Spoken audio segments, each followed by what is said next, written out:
4월 25일 토요일 새벽 기도에 하나님 앞에 드립니다. 함께 기도할 지구촌의 미전도 종족은 중국에 살고 있는 주구크 티베트 사람들인데요. 4만 9천 명이 중국에 살고 있게 되고 촌이라고 하는 고유 언어를 쓰게 되고 아주 강력한 불교 신자들입니다. 중국으로 이렇게 전쟁 가운데서 도망쳐서 산악지대 계곡에 정착하여 살고 있게 되었던 주구크 티벳 사람들인데요. 불교가 뿌리 내리기 전에 산이 신성하다 가르치는 고대 본교를 신봉하면서 그렇게 살다가 불교를 받아들이게 되었다라고 말하게 됩니다. 평화와 보호, 가족 번성과 풍성한 수고를 위하여서 산신에서 기도하며 생존하기 어려운 환경 가운데서 생존하는 것에 대한 필요한 축복을 이렇게 자기들의 강력한 종교를 통하여서 얻고자 하게 됩니다. 주구크 티벳 사람들에게는 그리스도에 대한 배경 지식이나 예수님의 메시지를 들어봤던 경험이 거의 없는 것을 보게 됩니다. 그래서 그들의 삶 가운데 다가가서 그들의 삶과 문화를 이해하면서 도와주면서 예수님의 자비와 사랑과 구원의 은혜를 전할 수 있는 그러한 일꾼들이 필요하다 말하게 됩니다. 그들의 마음에 두려움에서 벗어나 소망이 되시는 주님을 받아들이고 공동체의 미래가 더욱더 변모할 수 있도록 위하여서 기도해 주시기 바랍니다. 촌이 언어로 성경이 번역되지 않았고 그러니 온라인 오디오 성경이나 예수님의 영화도 그들의 언어로 볼 수도 없고 설교도 들을 수가 없다고 합니다. 티베트에 살고 있는 중국에 살고 있는 주크르 티베트 사람들을 기억하며 기도해 주시기 바랍니다. 창세기 30장 25절서부터 끝절 43절까지의 말씀입니다. 라헬이 요셉을 낳았을 때에 야곱이 라반에게 이르되 나를 보내어 내 고향 나의 땅으로 가게 하시되 내가 외삼촌에게서 일하고 얻은 처자를 내게 주시어 나로 가게 하소서. 내가 외삼촌에게 한 일은 외삼촌이 아시나이다.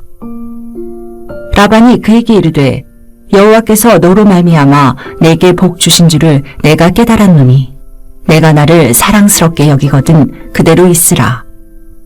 또 이르되 내 품삯을 정하라. 내가 그것을 주리라. 야곱이 그에게 이르되 내가 어떻게 외삼촌을 섬겼는지 어떻게 외삼촌의 가축을 쳤는지 외삼촌이 아시나이다. 내가 오기 전에는 외삼촌의 소유가 적더니 번성하여 때를 이루었으니 내 발이 이르는 곳마다 여호와께서 외삼촌에게 복을 주셨나이다. 그러나 나는 언제나 내 집을 세우리이까. 라반이 이르되 내가 무엇으로 내게 주랴. 야곱이 이르되 외삼촌께서 내게 아무것도 주시지 않아도 나를 위하여 이 일을 행하시면 내가 다시 외삼촌의 양떼를 먹이고 지키리이다.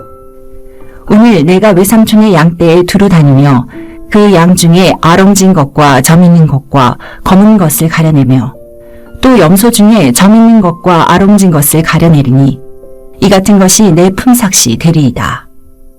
후일에 외삼촌께서 오셔서 내 품삯을 조사하실 때에 나의 의가 내 대답이 되리이다.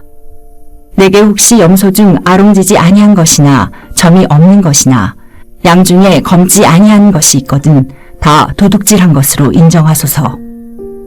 라반이 이르되 내가 내 말대로 하리라 하고 그날에 그가 숫 염소 중 얼룩무늬 있는 것과 점 있는 것을 가리고 암염소 중 흰 바탕에 아롱진 것과 점 있는 것을 가리고 양 중에 검은 것들을 가려 자기 아들들의 손에 맡기고 자기와 야곱의 사이를 사흘 길이 뜨게 하였고 야곱은 라반의 남은 양떼를 치니라. 야곱이 버드나무와 살구나무와 신풍나무의 푸른 가지를 가져다가 그것들의 껍질을 벗겨 흰 무늬를 내고 그 껍질 벗긴 가지를 양떼가 와서 먹는 개천의 물 구유에 세워 양떼를 향하게 하매 그 떼가 물을 먹으러 올 때에 새끼를 베니 가지 앞에서 새끼를 뱀으로 얼룩얼룩한 것과 점이 있고 아롱진 것을 낳은지라. 야곱이 새끼 양을 구분하고 그 얼룩무늬와 검은빛 있는 것을 라반의 양과 서로 마주보게 하며 자기 양을 따로 두어 라반의 양과 섞이지 않게 하며 튼튼한 양이 새끼 뵐 때에는 야곱이 개천에다가 양떼의 눈앞에 그 가지를 두어 양이 그 가지 곁에서 새끼를 베게 하고 약한 양이면 그 가지를 두지 아니하니 그렇게 함으로 약한 것은 라반의 것이 되고 튼튼한 것은 야곱의 것이 된지라. 이에 그 사람이 매우 번창하여 양떼와 노비와 낙타와 나귀가 많았더라. 야곱과 라헬이 드디어 자식을 갖게 됩니다. 그 아들의 이름은 요셉입니다. 그리고는 11명의 아들을 낳게 되자 이제 14년에 장인을 향하여서 섬겨오게 되었던 이 야곱이 이제 고향으로 돌아가기를 마음먹게 됩니다. 그러며 25절에 보게 되면은 라반에게 말하게 되기를 내 고향 나의 땅으로 가게 하시되라고 말하게 됩니다. 내일 주일 때 설교하게 되겠지만은 이스라엘 백성들이 지금도 갖고 있게 되었던 시오니즘, 고향으로 돌아간다라고 하는 것에 조상을 찾아보게 되고 근원을 찾아보게 되면은 아브라함이 아닙니다. 바로 이 야곱의 삶을 통하여서 고향으로 돌아가는 것이죠. 내 고향 나의 땅이라고 하는 고향으로 돌아가겠다라고 하는 그 간절함이라고 하는 것입니다. 당연히 돌아가게 되면은 아버지도 계시고 어머니도 계시기 때문에 자기를 향하여 환영하게 되겠지만은 지금의 이스라엘 백성들이 고향으로 돌아오게 되었을 때는 2000년이 넘도록 그 땅을 지배하고 점령하고 있게 되었던 사람들이 환영할 수 없는 그러한 환경이라고 하는 것에 큰 차이가 있게 되는 거죠. 그것은 이제 내일 이렇게 잠시 설명하고요. 26절 말씀해 보게 되면은 내가 외삼촌을 위하여서 열심히 일하고 수고하고 섬겨오게 되었던 것이라고 이렇게 고백하게 되는 것입니다. 근데 개역 개정판에는 외삼촌이라고 자꾸만 이렇게 말하게 됩니다. 자, 여쭤보겠습니다. 야곱과 라반의 관계가 무슨 관계죠? 외삼촌과 조카의 관계도 되지만 뭐의 관계도 됩니까? 장인과 사위의 관계도 되지 않습니까? 그런데 왜 굳이 개역 성경에는 또 표준 세번역에는 장인이라고 이렇게 말하게 되었는데, 그래서 제가 이상해서 영어 성경을 보게 되었는데 영어 성경에는 you 이렇게 당신이라고 하는 그러한 표현을 쓰게 됩니다. 이 개역 개정판에는 의도를 갖고 있게 되는 거죠. 정말 집안의 어른답게 조카로서 챙기지 못하였다라고 하는 것을 외삼촌이라고 하는 것을 강조하게 되고, 표준세 번역은 사위와 장인의 관계가 이렇게 비즈니스 관계가 되어서는 되겠느냐라고 하는 그러한 맥락 가운데서 장인어른이라고 하는 그러한 번역을 쓰고 있는 것을 지켜볼 수가 있게 됩니다. 중요한 사실은 삼촌과 조카의 관계이든 사위와 장인의 관계이든 그 관계 속에서는 굉장히 밀접한 관계가 될 수 있고 집안의 그러한 끈끈한 인연으로 맺어질 수 있는 관계가 될 수 있게 되는데, 라반은 이 조카이자 사위가 되게 되는 야곱을 향하여서 비즈니스적인 그러한 관계 속에서 살아가게 되었다라고 하는 것입니다. 그리고 종종 속이게 되었던 것이죠. 어느 분이 오늘 아침에 읽어보게 되니까 이 본문을 가지고 이렇게 표현하게 됩니다. 야곱이나 라반에게 있어서 속이는 것은 마음의 습관이 되게 되고 서로를 이렇게 맺어가는 데 있어서 존재 방식이 되고 관계 방식이 되었다라고 말하게 됩니다. 내 옆에 아내가 있고 남편이 있고 자식들이 있고 부모님이 계시는데 그 맺어가는 관계를 사랑으로 맺어가는 관계, 신뢰와 믿음으로 맺어가는 관계가 아니라 피차 적당한 선에서 내 이익과 배부름을 위하여서 속이는 관계로 맺어가게 되었던 이 방식이 바로 야곱과 그리고 또한 라반의 사이인 것이고, 그리고 또 야곱은 그 사이에서 갑이 아니라 언제나 을이 되었기 때문에 살짝 피해 의식을 가지고서 외삼촌을 향하여서 또 장인을 향하여서 부르는 그의 마음속에 감정도 담고 있는 것을 보게 됩니다. 그랬더니 라반이 뭐라고 반응하냐고 하면은 27절입니다. 여호와께서 너로 말미암아 내게 주신 복을 내가 깨달았나니 라고 하는 것입니다. 여기서 깨달았다라고 하는 말입니다.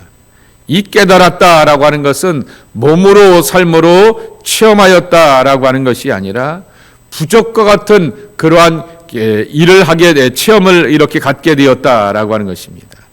그러니까 야곱의 삶을 통하여서 그리고 또한 자기의 노이게 되었던 리브가와 그 집안의 사람들 가운데 하나님의 일하심이 엄청나다라고 하는 것, 살아계신 하나님이시며 생존하신 하나님이시며 우리의 삶을 향해서 개입하시며 문제를 풀어가신 하나님이 아니라 내게는 하나님이 부족과 같아서 복이 되는 그러한 존재인 것을 내가 보았다라고 하는 것입니다. 다시 표현하게 되면은 하나님을 번성하게 하는 부적과 같은 신으로 여기게 되었다라고 하는 그러한 라반의 고백인 것입니다. 그러니까 야곱을 향하여서 이렇게 속이는 관계 속에서 대할 수밖에 없었다라고 하는 것입니다. 그러면 그를 향하여서 가려고 하게 되면 너 품삯을 전하게 내가 더 많이 줄 테니까 갈 생각하지 말라라고 말하게 됩니다. 그랬더니 야곱이 말합니다. 내가 지극정성으로 이렇게 외삼촌의 짐승들과 가축을 돌보게 되었으니 그래서 하나님께서 은혜 주심으로 말미암아 이렇게 풍성하게 되었지만은 30절에 말하기를 나는 언제나 내 집을 세우리까라고 하는 것입니다. 번성의 복을 누렸으니 이 번성하신 하나님을 통하여서 내 집안을 세워가겠습니까? 라고 하는 것입니다. 야곱이 갖게 되었던 것이 하나님의 백성들이 꿈꿔야 될 모습 아니겠습니까?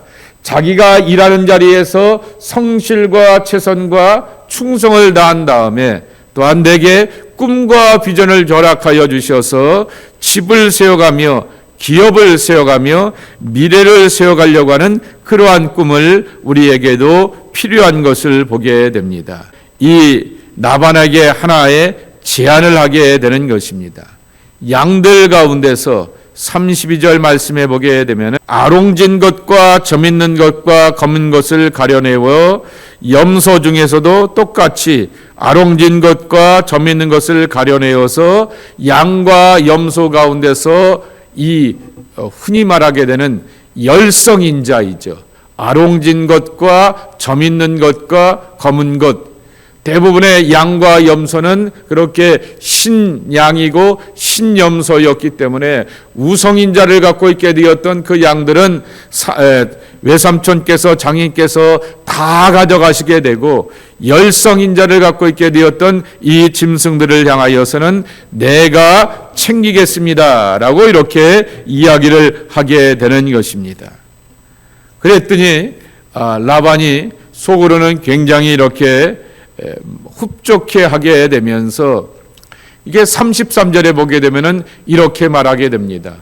후일에 외삼촌께서 오셔서 내 품삯을 조사하실 때 나의 의가 내 대답이 되리이다 라고 말하게 됩니다. 나의 의라고 하는 것입니다. 표준 세번역은 나의 정직을 삼촌에게 장인 어른께 보여드리겠습니다 라고 이렇게 표현하고 있게 되는 것입니다.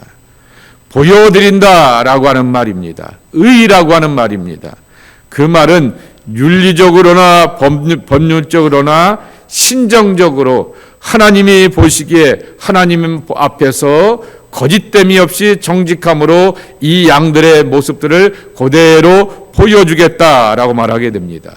그랬더니 그러면 네 말대로 하라라고 이렇게 30절에 대답한다, 4절에 대답한 다음에 자기 아들들을 불러다가 35절 말씀해 보게 되면은 그 양과 염소들 가운데서 얼룩지고 그리고 또한 점 있고 아롱진 것들을 향하여서 다 때로 이렇게 미리 떼어서 가져가게 하는 것입니다. 그리고는 서로 이렇게 지나가다가 교미할까봐 36절 말씀해 보게 되면은 사흘길이 뜨게 하였다라고 하는 것입니다. 물리적으로 서로 만날 수 있는 거리가 아닌 사흘길 이렇게 거리를 두게 되면서 또한 이쪽 양떼와 저쪽 양떼가 만날 수 없게 한다라고 하는 것입니다. 그러며 이제 야곱이 하는 방식을 소개하여 주게 되는 것입니다. 37절에 보게 되면은 야곱이 자기의 양떼와 염소들 가운데서 아롱지고 점 있는 것들을 나타나기 위하여서 버드나무와 살구나무, 아몬드 나무입니다. 신풍나무는 플레타나스라고 말하게 됩니다. 그 가지를 가져다가 그것의 껍질을 벗겨 그 가지의 신무늬를 내게 하였다라고 하는 것입니다. 그리고는 양떼와 염소떼가 38절에 보게 되면은 물을 먹는 개천 구이 앞에서 세워서 그들을 향하여서 멈추게 하면서 물을 천천히 먹게 하면서 그때 물을 먹으려 올 때에 새끼를 베니 그랬습니다.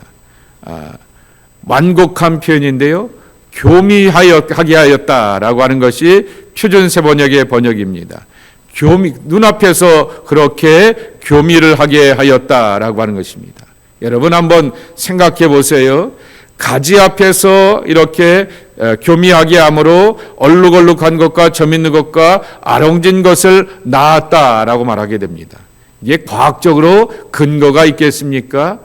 거기다가 신무늬를 내었다라고 말하게 됩니다. 근데 이 야곱은 자기가 갖고 있게 되었던 경험과 노하우를 가지고서 이 방식대로 행하게 되었던 것입니다. 반대로 이렇게 물어봐야 할 것입니다. 라반이 만일 이런 방식으로 하게 되었을 때 이렇게 태어나게 되었던 새끼들이 얼룩얼룩한 것과 점 있는 것과 아롱진 것들로 이렇게 태어날 수가 있게 되었을까라고 하는 것입니다. 이렇게 눈앞에 보이게 되는 의도적인 자극을 얻게 되하여서 생산을 얻으려고 하게 되는 야곱의 이러한 고유한 짐승을 키워가는 방식들을 배우게 되는데요. 저 어렸을 때는 조용기 목사님이 이 본문을 가지고서 바라봄의 법칙을 이렇게 말하게 되었지만은 그것도 사실은 근거가 없는 거죠. 양이 시력이 나쁘기를 엄청 나쁩니다. 그런데 그걸 바라본다라고 하였을 때 색상을 구분한다라고 하는 것 이해가 되지도 않는 얘기고요. 굉장히 야곱이 자기 경험을 따라서 주술적인 것으로 행하게 되었던 것이고요. 그리고 또한 반대로 나반이 이렇게 한다고 하여서 이러한 결과를 맺을 수 있는 것도 아니다라고 하는 것입니다. 그러나 이러한 일을 통하여서 결국 이렇게 풍성한 새끼를 얻게 하게 되었던 것은 복 주시는 하나님의 축복이라고 하는 것입니다. 그래서 우리에게 필요한 것은 뭐냐라고 하게 되면은 하나님의 복을 만한 그러한 간절함을 가지고 있고 거룩한 열망을 갖고 있고 하나님을 의지하는 자로 사는가라고 하는 것입니다. 이러한 의도적인 자극을 통하여서 생산을 얻게 하려고 하는 야곱의 삶을 향하여서 하나님께서 긍휼히 여겨주시고 은혜 주시고 축복하시게 되니까 이렇게 열성인자들의 양들이 이렇게 태어날 수밖에 없게 하였다라고 하는 것입니다. 라반이 생각하게 되었을 때 경험이 많고 야곱보다 더 머리를 다 잘 쓰게 되었던 지혜와 경륜과 관록을 갖고 있게 되었던 사람이 보게 되었을 때 얘가 어리석은 선택을 하는 것 같아 보이게 되었지만은 하나님이 축복을 허락하여 주시게 되니 예를 들면 8대 2라고 생각하게 되었는데 하나님이 뒤집으셔서 또한 8이 열성인자로서의 점있고 아롱진 것들이 태어나게 되면서 결실과 열매로 그리고 생산의 복으로 함께 하여 주시게 되었다라고 하는 것입니다. 그래서 43절에 보게 되면은 이렇게 말씀하시게 됩니다. 이에 그 사람이 매우 번창하여 양떼와 노비와 낙타와 나귀가 많았더라 그랬습니다. 야곱이라고 분명히 말할 수 있음에도 불구하고 제3자의 표현처럼 그 사람이라고 말하게 됩니다. 이 사람이 보고 저 사람이 보게 되었을 때 제3자로서 이렇게 모든 사람들이 둘러보일 수 있는 그 사람이라고 하는 것입니다. 그 사람에게 번창하게 되어서 번영의 복을 누리게 하시는 것은 하나님의 은총과 축복이라고 하는 것입니다. 여러분, 재미난 것은 이에 그 사람이 매우 번창하여 라고 하는 시브리어 단어인데요. 제가 한번 읽어드리겠습니다. 파라츠 메모드입니다. 메모드라고 하는 말은 매우라고 하는 말인데 파라츠라고 하는 말은 번성하다라고 하는 것입니다. 그리고 또한 터트리다라고 하는 것입니다. 복권이 터졌어 라고 말하게 되는 것처럼 인생 대박이 터졌어 라고 말하게 되는 것처럼 하나님께서 복을 터트려서 대박나게 하셨다라고 하는 것인데 한글 성경에는 매우 번창하여 라고 말하였지만은 메모트라고 말하게 되어서 매우 번창하여 이것이 두 번이나 강조되었다라고 하는 것입니다. 삶의 수확의 번창과 삶의 수확의 열매와 걸실은 제3자를 이렇게 그 사람이라고 말하게 되지만은 그 사람에게는 누가 있었느냐? 하나님이 계셨다라고 하는 것입니다. 저와 여러분의 삶에도 하나님이 늘 함께 하시는 것을 고백되는 그러한 모습이 되길 축복합니다. 내 삶에 하나님이 계심으로 말미암아 매우 강조하고 또 강조하여도 이렇게 부족함이 없는 하나님의 은총과 복을 누리는 번영의 사람들이 우리가 되어야 한다라고 하는 것입니다. 야곱은 속이는 것이 일상이 되게 되었던 나반과의 삶 가운데서 하나님이 복 주셔야지 인생 뒤집히고 숫자가 뒤집히게 되고 삶의 결실을 맺게 되면서 열성이 변하여서 우성이 되고 마이너트리가 변하여서 주류가 될 수가 있다라고 하는 것을 깨달으면서 살아오게 되었다라고 하는 것입니다. 저와 여러분이 이 시대에 우리의 삶의 공동체, 교회 공동체에서 그 사람으로서 존재해야 될 것입니다. 하나님이 그 사람에게 복 줬어 라고 말하게 되었을 때 모든 사람들이 지켜보게 되었을 때 이렇게 나타나게 되는 하나님의 번창의 복, 그것을 바로 우리가 만나고 누리는 은총의 그러한 삶의 여정이 되어야 될 텐데 이러한 복과 은혜를 누려가는 하나님의 사람들이 저와 여러분의 삶이 되기를 주님의 이름으로 간절히 축복합니다. 하나님 때문에 복을 받고 은혜로 살고 하나님 때문에 삶의 문제를 풀어가게 되고 하나님 때문에 열성의 인자가 변하여서 우성이 되는 것처럼 그렇게 우리 앞에 불리한 것들이 변하여서 유리한 삶의 조건으로 살게 하시는 하나님의 은총과 복이 저희 안에 있기를 간구합니다. 자비하신 아버지 하나님, 이 아침에 주님의 전에 나와 기도하고 간구하는 당신의 백성들 하나씩 기억하여 주시고 한 사람 한 사람들에게 매우 번창하게 하시는 하나님의 번성의 복을 하나님의 도우심 가운데 누려가는 축복의 자녀들 되게 하여 주시옵소서. 힘으로 능으로 되지 않습니다. 도우시는 하나님의 손길로 됩니다. 주여, 그와 같은 은혜와 복을 누려가는 주님의 사람들이 저희들 되게 하여 주옵소서. 예수님의 이름으로 축복하며 기도하옵나이다. 아멘.